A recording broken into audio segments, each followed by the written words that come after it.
Shalom Alaikum Bapak Ibu Saudara-saudari yang dikasihi di dalam Tuhan. Terpujilah Tuhan yang telah mempertemukan kita kembali untuk belajar firman-Nya. Mari kita berdoa.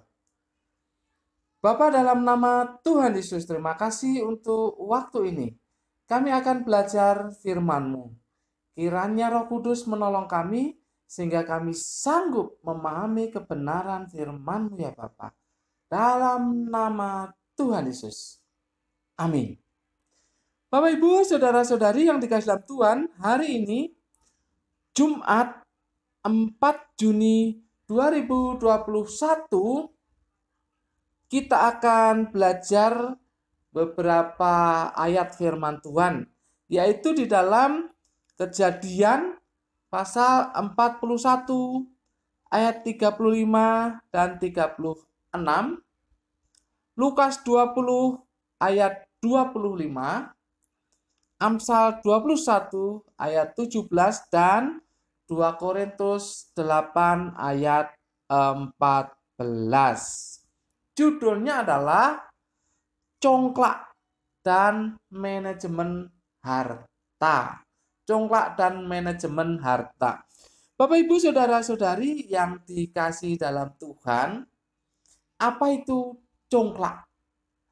Congklak itu adalah sebuah permainan yang dimainkan oleh dua orang berhadap-hadapan, dan di tengahnya ada papan berlubang yang diisi biji-bijian atau kadang kelereng atau kadang batu atau kerikil gitu ya.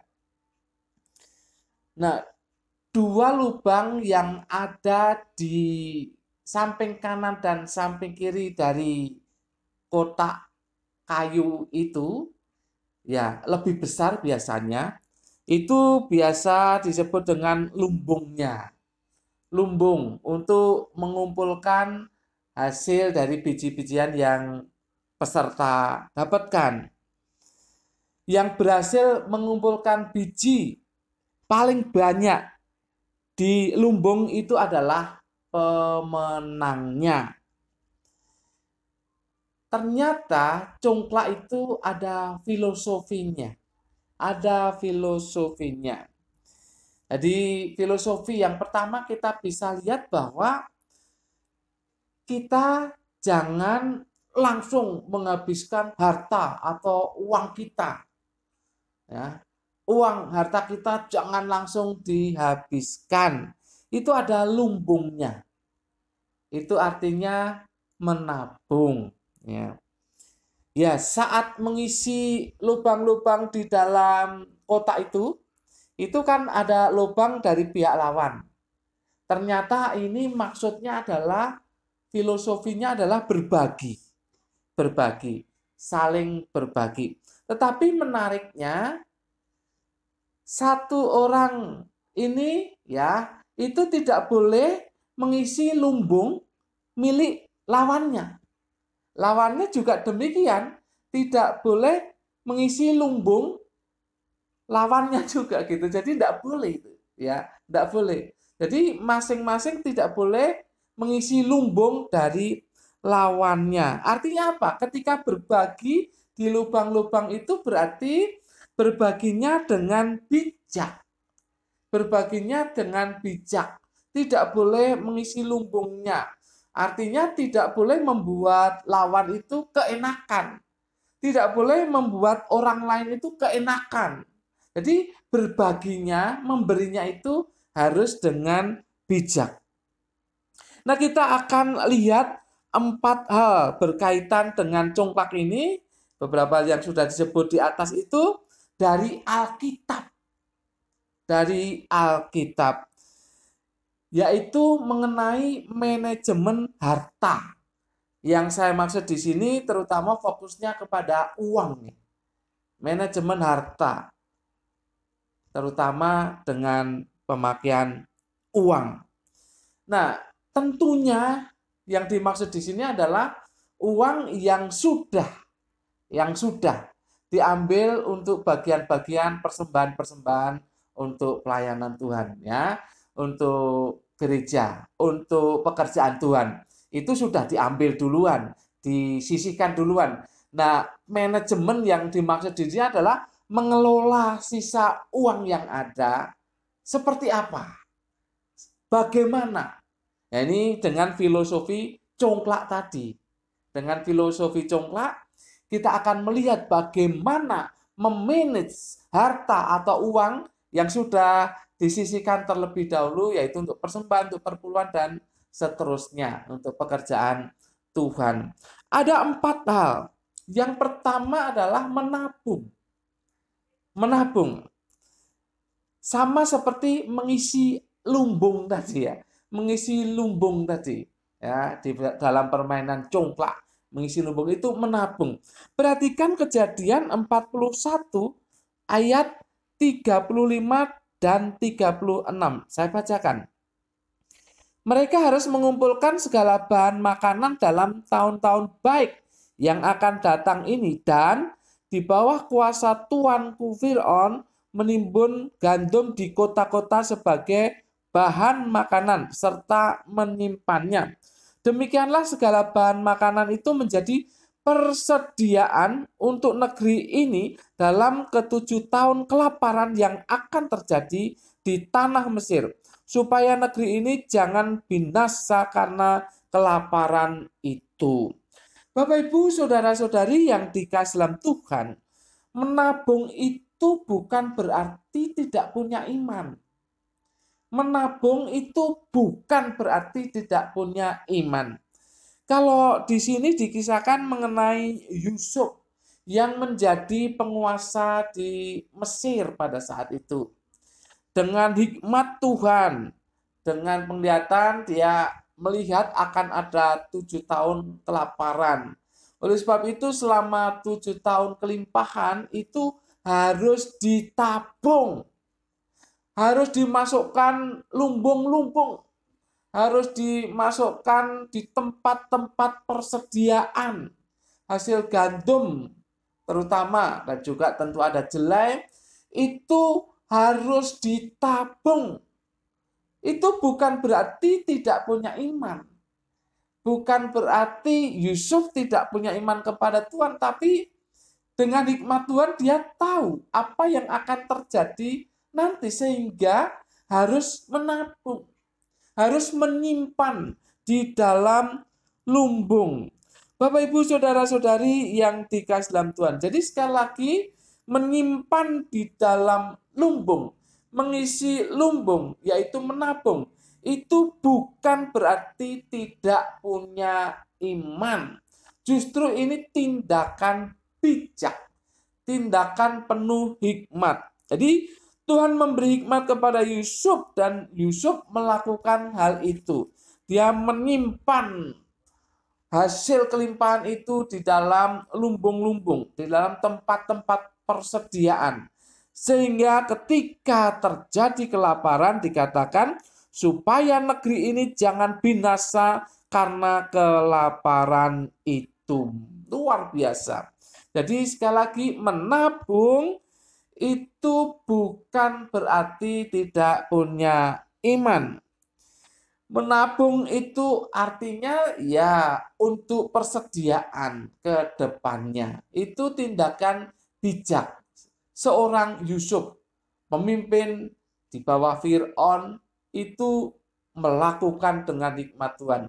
Dia menyimpan hasil kelimpahan itu di dalam lumbung-lumbung. Jadi sekali lagi, menabung bukan berarti tidak punya iman. Yang kedua, memenuhi kewajiban. Jadi memanage harta, memanage uang, itu harus menabung. Tetapi yang kedua, harus juga memenuhi kewajiban.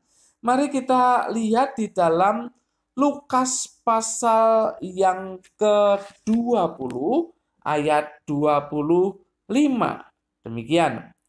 Lalu kata Yesus kepada mereka, kalau begitu berikanlah kepada Kaisar apa yang wajib kamu berikan kepada Kaisar, dan kepada Allah apa yang wajib kamu berikan kepada Allah. Ini merupakan pernyataan sebuah kewajiban. Sebuah kewajiban. Tadi saya katakan bahwa kita sudah menyisihkan dulu uang-uang itu ya, yang untuk persembahan, untuk persepuluhan. Nah, itu kewajiban sudah dilakukan kepada Allah. Tetapi kepada kaisar di sini belum. Kita lihat di sini, kepada kaisar yang wajib diberikan ya berikan. Itu merupakan memenuhi kewajiban. Padahal pada saat itu kan kaisarnya kaisar Romawi. Jadi pemerintahan Romawi yang menguasai daerah Yudea, ya, daerahnya dalam pelayanan Tuhan Yesus dengan murid-muridnya. Padahal kaisar itulah yang menguasai. Tetapi karena itu sudah ditetapkan, maka menjadi sebuah kewajiban. Dan sudah seharusnya harus diikuti kewajiban itu. Jadi memanage harta, memanage uang, itu bagian yang kedua ini adalah memenuhi kewajiban. Kalau yang pertama tadi menabung, sekarang kita lihat harus memenuhi kewajiban.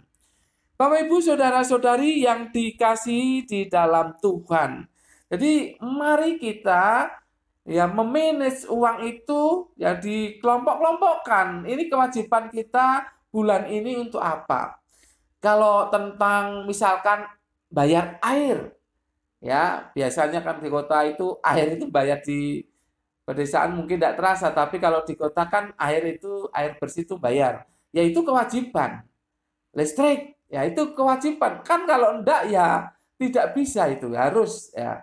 Atau iuran-iuran yang ditentukan oleh pemerintahan setempat, RT RW misalkan gitu. Kalau itu ada, ya itu kewajiban. Itu kan harus dibayar. Harus dibayar, ya. Jadi itu harus dipenuhi. Jadi memanage harta, memanage uang yang itu harus juga dipenuhi. Ya, jangan lupa itu. Karena Alkitab mengatakan bahwa apa yang wajib diberikan kepada kaisar harus diberikan. Jadi penuhi kewajiban, ya, penuhi kewajiban supaya kita tidak menjadi batu sandungan. Kemudian yang ketiga berkaitan dengan memanage harta atau uang itu tadi. Bijak di dalam menggunakannya. Mari lihat dari Amsal pasal 21 ayat yang ke-17. Demikian. Amsal pasal 21 ayat 17. Orang yang suka bersenang-senang akan berkekurangan. Orang yang gemar kepada minyak dan anggur tidak akan menjadi kaya. Bapak Ibu, ini sebetulnya intinya adalah mengenai boros. Mengenai boros. Boros itu identik dengan kemiskinan. Boros itu identik dengan kemiskinan. Jadi memanage uang itu adalah harus diperhatikan bijak di dalam menggunakan.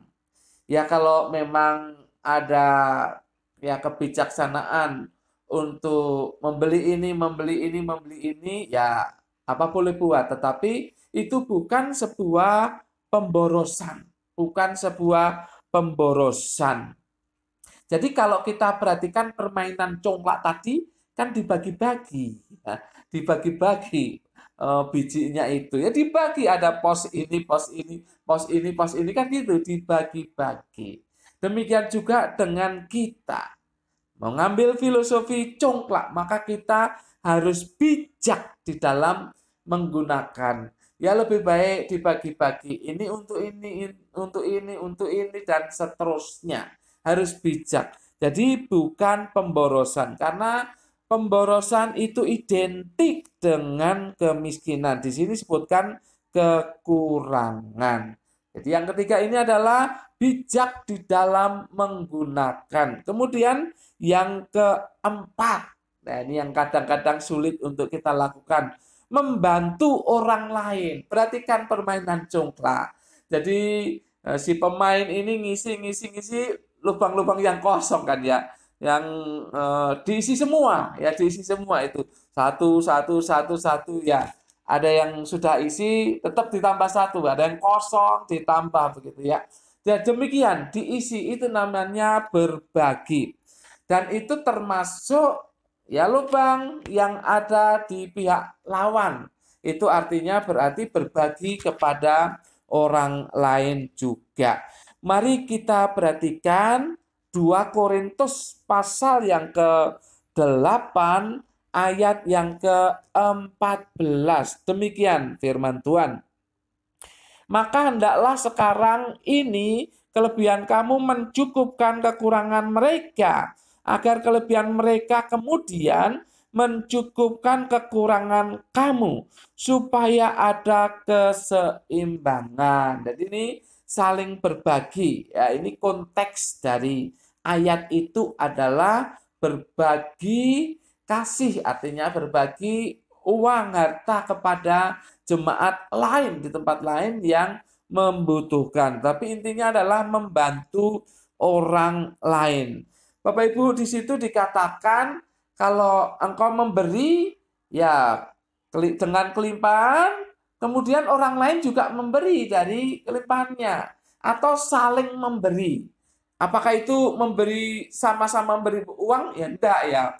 Misalkan si A memberi uang kepada si B memberi uang kepada si A, ya enggak begitu. Saling mencukupkan. Misalkan saja, nah seseorang itu punya tenaga dan seseorang yang lain membutuhkan tenaganya, maka sudah seharusnya tenaga itu dihargai dengan uang tentunya. Nah ini saling membantu. Dalam filosofi congklak tadi, kan tidak boleh mengisi lumbung lawan. Jadi tidak boleh mengisi lumbung orang lain. Artinya apa? Berarti di dalam memberi itu demikian. Kita bisa memberi uang kepada orang lain dan orang lain bisa mengeluarkan tenaganya untuk kita. Jadi kita tidak mengisi lumbungnya itu. Kita berbagi tapi tidak mengisi lumbungnya. Nah itulah yang benar sebetulnya di dalam hal memberi. Artinya supaya kekurangan kamu dicukupkan oleh orang lain tadi. Ya kekurangan orang lain kita cukupkan, itu maksudnya. Jadi di dalam memberi itu seperti itu ya, tidak boleh mengisi lumbungnya. Kalau mengisi lumbungnya artinya ya dikasih gitu aja dan terus-menerus dikasih tanpa memikirkan usaha dari orang itu, ya percuma. Jadi harusnya ya dikasih, tetapi ada pancingan-pancingan untuk bekerja begitu ya, untuk bekerja. Demikian juga yang kekurangan, misalkan kekurangan uang, tidak hanya ya begini tangannya, tidak hanya begini, tetapi tangannya bekerja untuk mendapatkan uang dari saudara yang lain, dari sahabatnya, dari teman, dari saudara seiman yang lain. Ya seperti itulah seharusnya. Jadi membantu orang lain, tetapi tidak boleh mengisi lumbungnya.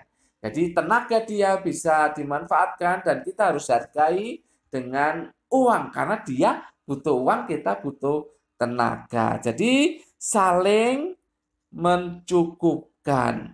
Bapak Ibu saudara-saudari yang dikasihi dalam Tuhan, mari kita lihat kembali filosofi congklak tadi. Bagaimana kita menerapkannya? Jadi sebagaimana kita mengisi lumbung kita, maka sebaiknya kita berusaha untuk menabung. Ya, walaupun sedikit demi sedikit menabung. Harus ada uang tabungan ya. Harus ada uang tabungan. Ya mungkin kita berpikir, wah enggak bisa Pak. Ya karena belum coba. Karena belum dicoba, ya sedikit-sedikit kita mulai mengumpulkan. Karena kita tidak mau bergantung kepada orang lain. Tetapi kita diberikan kelebihan oleh Tuhan, maka kita bisa berbagi. Sebagaimana biji-biji itu dibagi kepada pihak lain juga. Maka kita bisa berbagi apa yang kita punya. Dan kita menggunakannya dengan bijak. dibagi per pos, pos kebutuhan dibagi ya. Satu, satu, satu itu dibagi. Supaya apa? Supaya kita tidak mengalami kekurangan. Karena pemborosan itu identik dengan kemiskinan. Jadi ingat congklak, melihat permainan congklak berarti ingat menabung, ingat berbagi, dan ingat hidup yang bijak.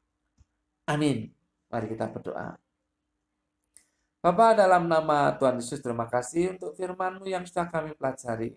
Biarlah Roh Kudus menolong kami untuk kami menerapkannya. Dalam nama Tuhan Yesus kami berdoa dan mengucap syukur. Semua yang percaya katakan amin. Tuhan memberkati Bapak Ibu Saudara-saudari senantiasa